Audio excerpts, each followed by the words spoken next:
ظالموں کے خلاف جہاد کریں، بلکہ جب سفیانی خانہ خدا پہ اٹیک کرے گا.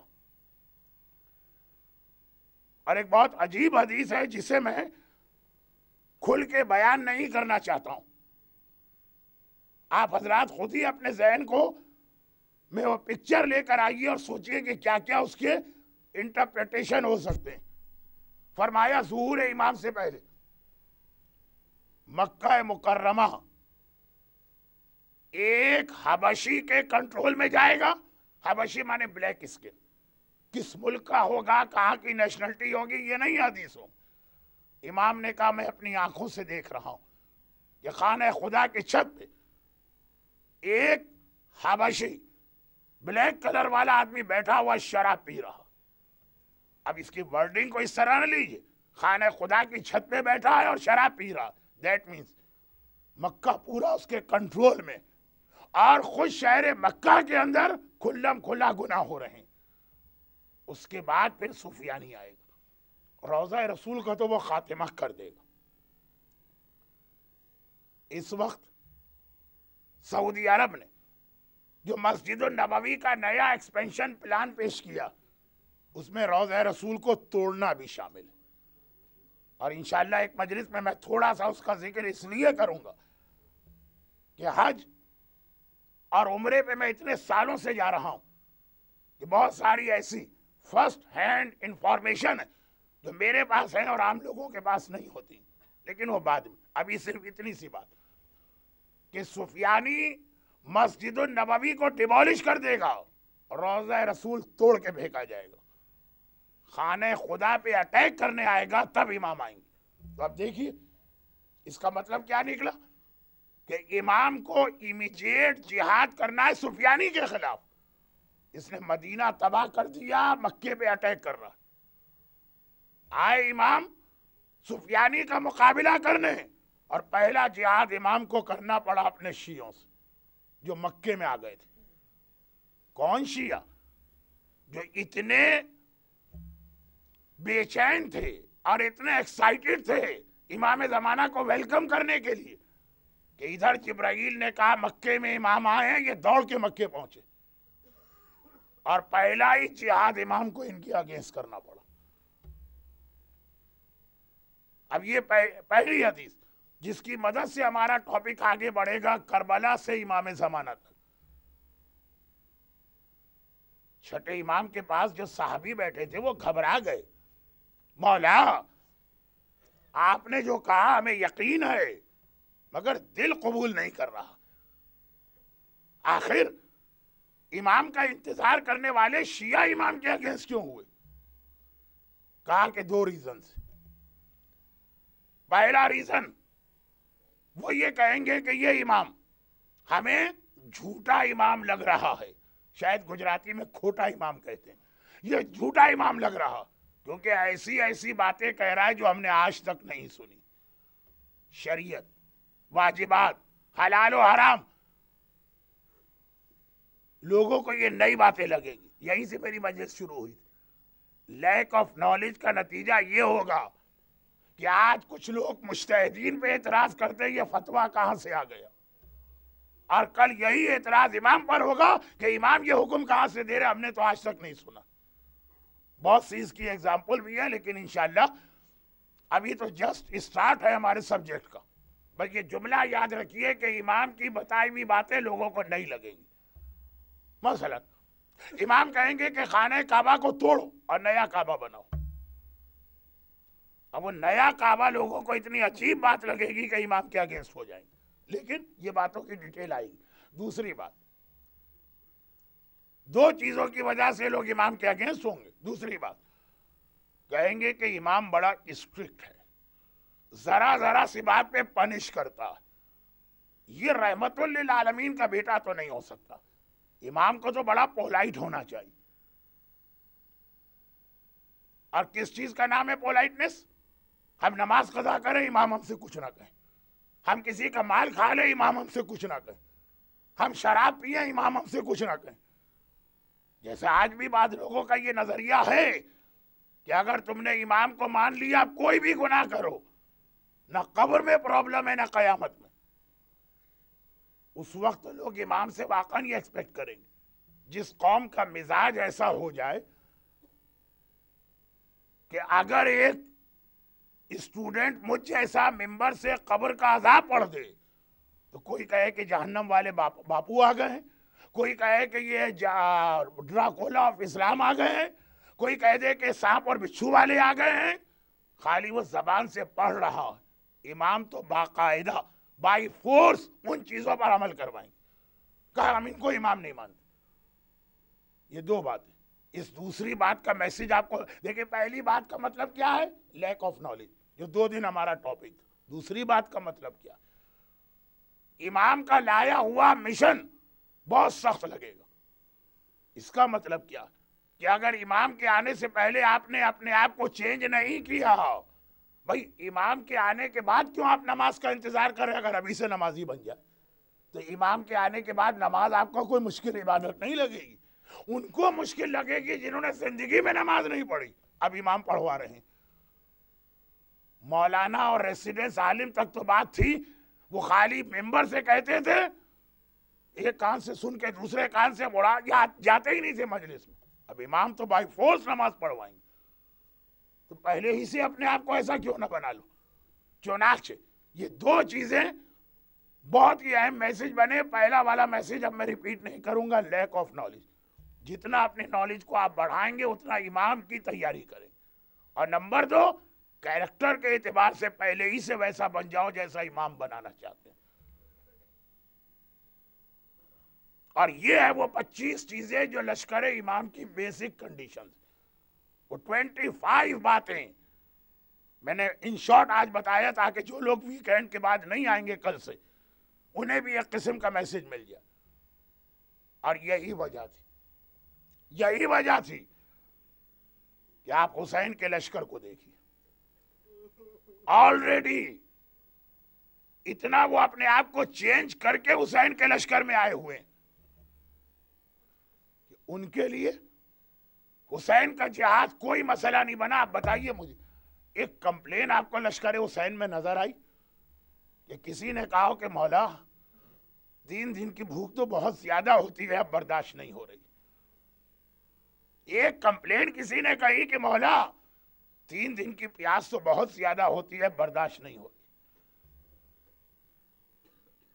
شہید باقر صدر, ان کا تذکرہ 2 دن پہلے آ گیا تھا, بہت مختصر. جب یتیم ہوئے تھے تو ان کی ایج 8 سال یا 9 سال تھی. کازمین کا رہنے والا ہے یہ خاندان, صدر خاندان, عراق کا ایک بہت ہی قابل احترام سید گھرانہ کازمین, وہاں پہ یہ رہتے تھے. اور وہ زمانہ ہے صدام سے بہت پہلے کا. حوضے ہمارے آباد تھے. طالب علم 8 منٹ والا وعدہ پورا نہیں ہو رہا, جلدی سے بات ختم کروں. جب یہ روزانہ دیکھتے تھے کہ کازمین میں جو حوضہ ہے 7ویں اور 9ویں امام کے روزے سے بالکل ایڈجیسنٹ, اسٹوڈنٹس جا رہے ہیں پڑھنے کے لیے, قبا امامہ, دوپہر کو واپس آ رہے ہیں, جیسے یونیورسٹیوں کا ایک ماحول ہوتا ہے. یہ بڑے امپریس. 9 سال کی ایج ہے جو ہمارے بچے کمپیوٹر گیم اور مجلس میں بھی آئی فون کے ساتھ ہنسی مذاق کرتے رہتے. اپنی ماں کے پاس آئے, بیوہ ماں جو جوانی میں بیوہ ہو گئی, اور کہا کہ مادر گرامی, میرا دل چاہتا ہے کہ میں بھی ایسا ہی عالم بنوں اور یہ والی تعلیم حاصل کروں. مذہبی گھرانے کی ماں ہوگی, بہت خوش ہوگی, اور اگر اینٹی ریلیجن ہوگی بہت ناراض ہوگی. اسکول یونیورسٹی جاؤ, میڈیکل کالج جوائن کرو, کوئی پروفیشنل ڈگری حاصل کرو, یہ کیا بن رہا ہے مولوی ملا. اور اگر مذہبی عورت ہے خوش ہوگی. لیکن ماں سمجھدار تھی. مذہبی ہونا یا اینٹی مذہب ہونا مسئلہ نہیں ہے, سینسیبل. کہا کہ بیٹا اگر عالم بننا ہے تو ایسا عالم بن کے دکھانا کہ جو امام کے مشن کے لیے پھر ہر قربانی دینے کے لیے تیار ہو. اور اگر ایک آرڈنری سا عالم بننا ہے تو کوئی فائدہ نہیں ہے صرف آنے کا, کوئی اور فیلڈ تلاش کرو. بتاؤ کیا ارادہ. 9 سال کے بچے سے اس کی ماں یہ سوال کر رہی اچھا شہید باقر صدر جو جینیس تھے، ہمارے یہاں تقریباً 20 ایئرس کا کورس ہے تب ایک آدمی مجتہد بنتا، آفٹر 20 ایئرس ایجوکیشن، اور شہید باقر صدر 15 سال کی عمر میں مجتہد بن گئے۔ لیکن یہ بات ہے، ابھی جو واقعہ پڑھ رہا ہوں 9 سال کی ایج تھی جب انہوں نے ریلیجس ایجوکیشن اسٹارٹ بھی نہیں کی۔ چلے گا ماں سے بات سنی، چلے گا، بات ختم، چیپٹر کلوز۔ کئی دن گزر گئے، ماں بھی یہی سمجھے کہ بچے کا ایک شوق تھا، اس نے ایک بات کہی، بھول بھال گیا۔ 1 مہینے کے بعد آئے اور کہا کہ مادر گرامی آپ میرا ایڈمیشن حوزے میں کرا دی۔ بیٹا وہ 1 مہینے پہلے تک خاموش رہے، کیوں؟ کہا 1 مہینے تک میں خود اپنے آپ کو ٹیسٹ کرتا رہا، میں نے کئی دن پانی نہیں پیا، میں نے کئی دن کھانا نہیں کھایا، میں نے کئی دن خود اپنے آپ پر وہ ٹارچر کیا ہے جو اسلام میں حرام کی لمٹ تک نہیں جاتا۔ خود اپنے آپ کو ٹیسٹ کیا۔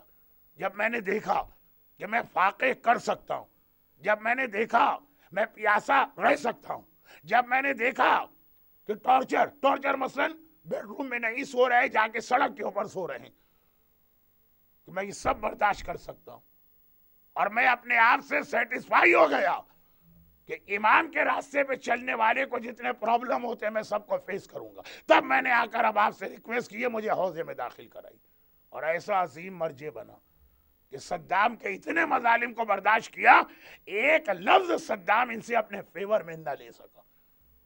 مگر یہ واقعات تو میں نے صرف اس لیے کوٹ کیا کہ امام زمانہ کے آنے سے پہلے اپنے آپ کو بنا لیجئے تو کوئی پرابلم نہیں۔ ویکینڈ، آج ویکینڈ، اس لیے 5 منٹ زیادہ ہو گئے، یہ جو 8 منٹ کم کرنا تھے 2 دن، یہ اب ویک ڈیز کی مجلس میں کم ہوں گے۔ بس آخری بات، حسین کے ساتھی کربلا کے مشن میں جب آ رہے ہیں تو کس طرح سے تیار ہو کے آ رہے ہیں۔ اگرچہ یہ تاریخیں، غم کی یہ تاریخیں اصحاب امام کے حوالے سے ہے، ایک آج اور ایک کل۔ نارملی جو ٹمارو نائٹ ہے وہ حضرت حر کے مصائب پڑھے جاتے ہیں، اور آج کربلا کے باقی شہیدوں، تو وہاں تک بات لے جا رہا ہوں۔ حسین کے ساتھ ضرورت نہیں ہے کہ حسین کا جہاد شروع ہو پھر وہ اپنے آپ کو چینج کرے۔ اور کیا اتنا ٹائم تھا آقا حسین کے پاس کہ وہ ان لوگوں کو کربلا بلاتے اور ہر ایک کہتا مولا 6 مہینے دیجئے مجھے ذرا اپنے آپ کو چینج کرنا۔ بھوک کا امتحان تیار، پیاس کا امتحان تیار، تیر و تلوار کا مقابلہ کرنا تیار۔ دیکھیں کربلا سے امام زمانہ تک کا پہلا میسیج یہ کہ جس طرح کربلا کے مجاہد جہاد کربلا شروع ہونے سے پہلے تیار ہو چکے تھے سوائے حر کے، اسی طرح امام زمانہ کے آنے سے پہلے اپنے آپ کو تیار کر لیجیے، باقی باتیں کل ہوں۔ اور عقیدے کی وجہ سے ہمیں پتا ہے، عقیدے کی وجہ سے کہ عباس عباس ہیں، اکبر اکبر ہیں، قاسم قاسم۔ ورنہ اگر آپ کربلا کے واقعات کو پڑھیں تو جس انداز کا جہاد کربلا کے ہر مجاہد نے کیا ہے، بعض اوقات تو ہم یہ فیصلہ بھی نہیں کر پاتے کہ یہ امتی گھرانے کے عام سے مسلمان، مگر کسی جگہ آپ کو ان کے جہاد میں کمی نظر نہیں آئی۔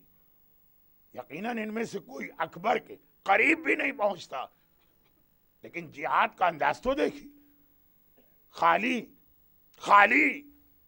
بنی ہاشم کے نوجوانوں کو نہ دیکھیے، اس حبشی غلام جون کو بھی دیکھ لیجیے۔ میدان کربلا میں جہاد ختم ہونے کے بعد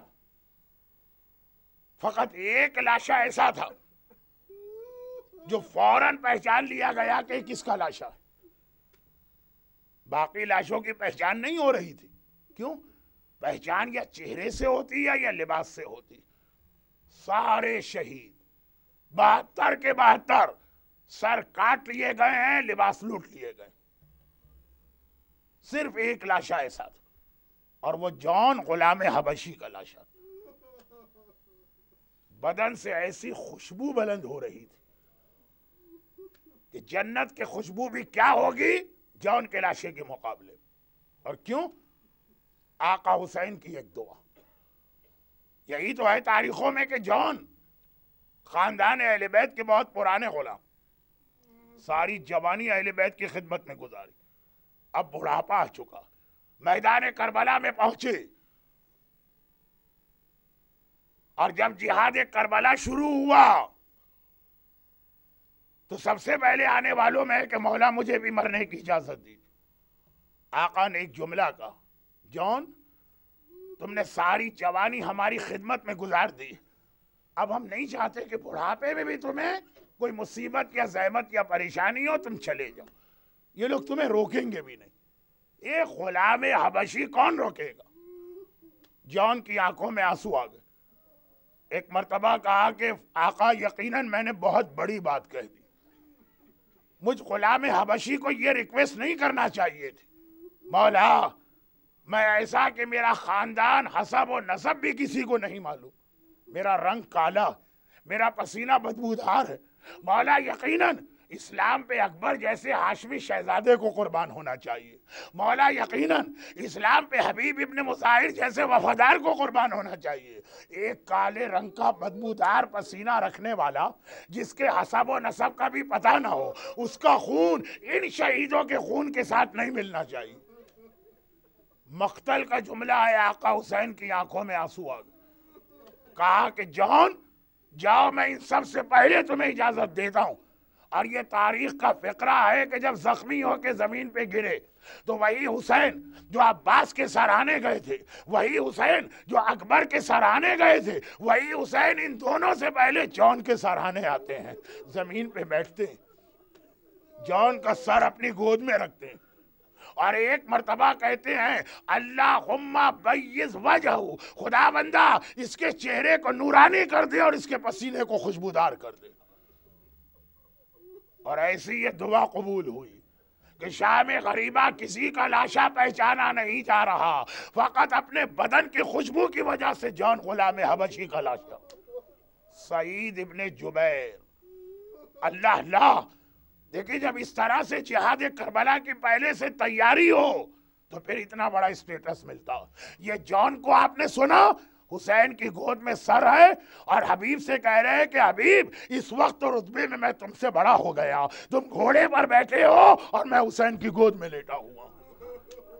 مگر سعید ابن جبیر کا رتبہ تو شاید اس سے بھی بلند آپ کو محسوس ہو, 90 سال کا بوڑھا.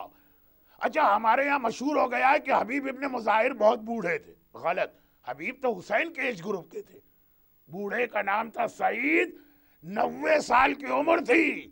کربلا کا جہاد شروع ہوا, جان مارے گئے. اب ایک بار حبیب قریب آتے سعید اور آگے کہتے مولا میں بہت بوڑھا ہوں, میرے ہاتھوں میں راشا, نہ میں تیر پھینک سکوں, نہ میں نیزہ پکڑ سکوں, نہ میں تلوار سنبھال سکوں. مولا آخر میں کس طرح سے آج کے جہاد میں حصہ لوں؟ حسین نے کہا سعید ایک کام کرو, ظہر کی نماز کا وقت ہو رہا ہے, ہم نماز پڑھنا چاہتے ہیں, تم ہمارے سامنے کھڑے ہو کے آنے والے تیروں کو روکو. اگر ہاتھوں میں طاقت نہیں ہے تو اپنے سینے کو ڈھال بنا لو. اور ایک عجیب نماز ہم نے دیکھی کہ نماز پڑھنے والے حسین ہیں اور پیچھے سارے اصحاب کربلا ہیں, اور ایک سعید وہ ہے جو اشاروں سے نماز پڑھ تو رہا ہے مگر آقا حسین کے سامنے اس طرح کھڑا ہے کہ سامنے سے تیر آئے اپنا سینہ بڑھا دے, دائیں طرف سے تیر آئے دائیں طرف جھک جائے, بائیں طرف سے تیر آئے بائیں طرف جھک جائے. آقا تک ایک تیر نہیں پہنچنا چاہیے, میرے بدن میں جتنے تیر لگتے ہیں لگ جائیں. اے سعید چند گھنٹے اور ٹھہر جاؤ, اور وہ وقت دیکھنا جب حسین ذوالجناح کے اوپر زخموں سے چور چور ہے, سر سے پیر تک تیروں سے چھلنی ہے. سعید نے پتہ نہیں کس طرح سے یہ 2 رکعت نماز کے تیر تو برداشت کیے, مگر ادھر حسین نماز کے اختتام پہ پہنچے. ایک مرتبہ کہا السلام علیکم ورحمت اللہ وبرکاتہ, ادھر چکرا کے سعید اس طرح گرے کہ سعید کا سر حسین کی گود میں ہے, اور ایک ہی جملہ کہتے حل وفیت ابن رسول اللہ, اے رسول کے بیٹے کیا میں نے اپنا وعدہ پورا کیا, کیا میں نے حق وفا ادا کیا, کیا میرے قدم پیچھے تو نہیں ہٹے, کیا میں نے کہیں دغا سے کام تو نہ لیا. حسین جیسے صابر کی آنکھوں میں آنسو آ گئے. عباس کے لاشے پہ آنسو نہیں آئے، اکبر کے لاشے پہ آنسو نہیں آئے، لیکن سعید کا یہ جملہ سنا، سر سے پیر تک تیروں سے چھلنی اور فکر ہے حل وفیت ابن رسول اللہ، اے فرزند رسول کیا میں نے اپنا وعدہ پورا کیا؟ عجیب جملہ حسین نے کہا، یا سعید یا سعید انت امامی فی الجنہ، میں جنت میں جاؤں گا، وہاں بھی تو میرے آگے آگے چل رہا ہوگا، آگے آگے تو ہوگا، تیرے پیچھے حسین آ رہا ہوگا۔ ایک بار سعید نے گھبرا کے کہا، مولا مولا مجھے ایسا لگ رہا ہے کوئی میرے سرہانے آ کے بیٹھا، مجھے ایسا لگ رہا ہے کوئی میرے سر کے قریب آیا۔ حسین نے کہا، سعید بڑے ادب اور احترام سے سلام کرو، یہ میرا نانا رسول خدا ہے جو تجھے لینے آیا۔ تھوڑی دیر گزری، ایک مرتبہ سعید نے کہا، مولا ایسا لگ رہا ہے کوئی میرے بازو اور شانے دبا رہا ہے۔ حسین نے کہا، سعید ادب اور احترام سے سلام کرو، یہ میرا بابا حیدر کرار علی مرتضیٰ تجھے لینے آئے ہیں۔ تھوڑی دیر گزری، سعید نے کہا، مولا ایسا لگ رہا ہے کوئی میرے سینے پہ ہوا جل رہا ہے۔ ایک مرتبہ کا سعید سلام کرو، یہ میرا بڑا بھائی حسن مجتبیٰ آیا ہے۔ اور آخری جملہ، تھوڑی دیر گزری، سعید نے کہا، مولا اور ایسا لگ رہا ہے کوئی میرے پائیں آ کے بیٹھا ہے، میرے پیروں کے قریب آ کے بیٹھا ہے۔ حسین نے کہا، سعید جلدی سے اپنے پیر سکیڑ لو اور ادب اور احترام سے سلام کرو، میری ماں فاطمہ زہرا آئی ہے، اے میرے لال کے وفادار تجھے لینے فاطمہ زہرا جنت سے آ رہی۔ خدا بندہ تجھے حبیب ابن مظاہر اور حر شہید ریاحی اور جان غلام حبشی اور سعید جیسے امام مظلوم کے با وفا صحاب کا واسطہ، ہم میں سے بھی ہر ایک کو اسلام، ہم میں سے بھی ہر ایک کو امام، اور ہم میں سے بھی ہر ایک کو کربلا کا ایسا ہی جانثار اور وفادار قرار دے۔ خدا بندہ صاحبان ایمان کے ان آنسوؤں کا واسطہ، ان کے یہ آنسو روز قیامت رومال زہرا میں محفوظ ہو کے ہماری اور ان کی شفاعت کا ذریعہ قرار دے۔ خدا بندہ اس صدائے گریے کا واسطہ جن جن کے دلوں میں کوئی حاجت ہے، تجھے بے حق فاطمہ، تجھے حسین کی دکھیاری ماں زہرا کا واسطہ، ان کی ساری حاجتوں کو پورا فرما، ہمارے تمام مرحومین کی مغفرت فرما، ہمارے تمام بیماروں کو شفائے کاملہ عطا فرما، حسین کے بچوں کی بھوک اور پیاس کا واسطہ صاحبان ایمان کو روزی کی ہر پریشانی سے محفوظ فرما۔ پروردگارہ دنیا میں جہاں جہاں آج بھی شیعان حیدر کرار محبت حسین کے جرم ظالموں کے ظلم کا نشانہ بن رہے، خصوصاً بحرین، خصوصاً سیریا، خصوصاً پاکستان، خصوصاً سعودی عرب، خداوندہ ان سارے صاحبان ایمان کی حفاظت فرما اور ان سارے ظالموں کو نیست و نابود فرما، اور خداوندہ ہمیشہ ہمیشہ کے ظلم کے خاتمے اور کربلا کا انتقام لینے کے لیے اپنی آخری حجت وارث معصومین فرزند زہرا امام زمانہ کے ظہور میں تعجیل فرما۔ ماتم حسین۔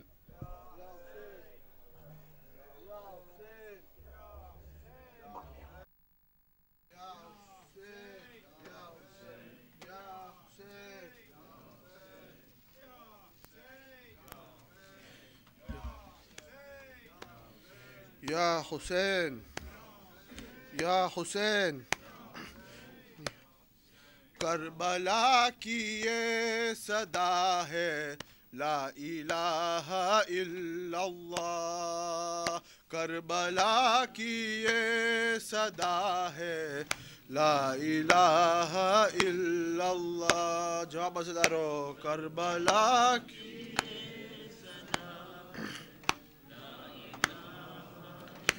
اللہ، کربلا کی یہ صدا ہے